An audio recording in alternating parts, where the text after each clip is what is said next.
घरात भाजीला काही नसलं ना तर अशी झणझणीत आमटी बनवून बघा, जी तुम्ही भाकरी चपातीसोबत किंवा भातावर सुद्धा खाऊ शकतात.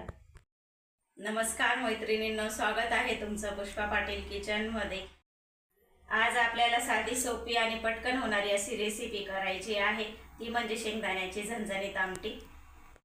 तसंही उन्हाळ्यामध्ये भाज्या खूपच कमी भेटतात आणि भेटल्या तरी त्या महाग असतात, तर एक असा हा छान असा पर्याय आहे आपल्याला भाजीसाठी. आमटी बनवण्यासाठी आधी आपल्याला वाटण तयार करून घ्यायचं आहे. तर इथे मी अर्धी वाटी शेंगदाणे घेतलेले आहेत, 2 हिरव्या मिरच्या घेतलेल्या आहेत, थोड्याशा भाजून घेतलेल्या आहेत, 4-5 लसूण पाकळ्या आणि अर्धा इंच आल्याचा तुकडा घेतलेला आहे, थोडीशी कोथिंबीर घेतलेली आहे. आता हे सर्व साहित्य मिक्सरच्या भांड्यामध्ये टाकून घ्यायचं आहे आपल्याला.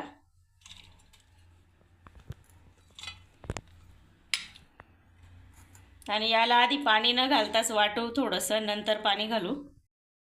तर असं जाडसर वाटण तयार केलेलं आहे. तर आपल्याला एकदम बारीक पाहिजे आहे म्हणून आपण पाणी घालून घेऊ अजून.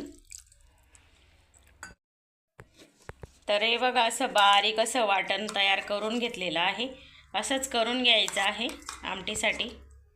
लगेच आपल्याला आता आमटीला फोडणी करून घ्यायची आहे. त्यासाठी मी गॅसवर कढई ठेवलेली आहे आणि कढई गरम झालेली आहे. तेल घालून घ्यायचं. तेल घालून घेतलेलं आहे कढईमध्ये. मोहरी घालून घ्यायची आहे. मोहरी बारीक असल्यामुळे छान अशी लगेच तडतडते. जिरं घालू आणि बारीक मोहरीला चव पण छान असते. कांदा बारीक कापून घेतलेला आहे मीडियम साईजचा, तो घालायचा आहे.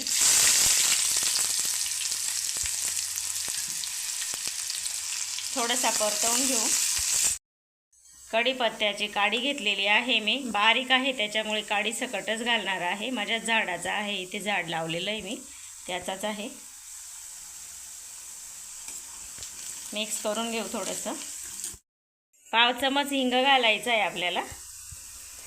हिंग कधी पण नंतरच घालायचा, पहिले नाही घालायचा हिंग, म्हणजे पहिले घातला ना तर तो जळून जातो.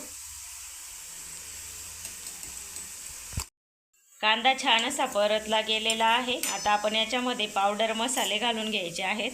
धना पावडर घेतलेली आहे अर्धा चमच,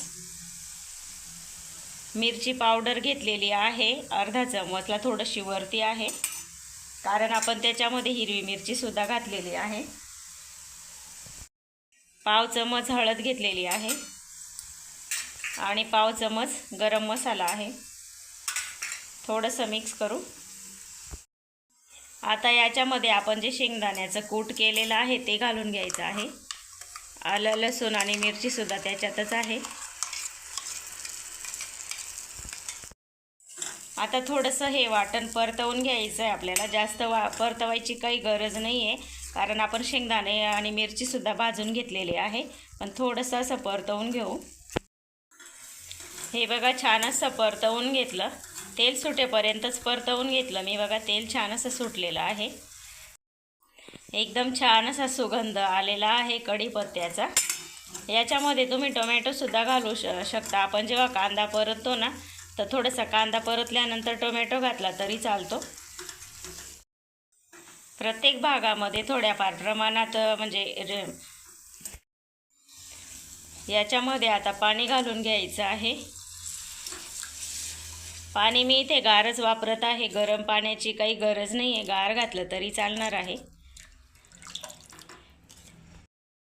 1 ग्लास मी पाणी टाकून घेतलेलं आहे, तरीसुद्धा घट्ट आहे आमटी. बघा, तर ही आमटी पातळच असते, जास्त घट्ट राहत नाही, तर म्हणून मी अजून पाणी घालून घेणार आहे. चवीनुसार मीठ घालून घ्यायचं आहे आमटीमध्ये.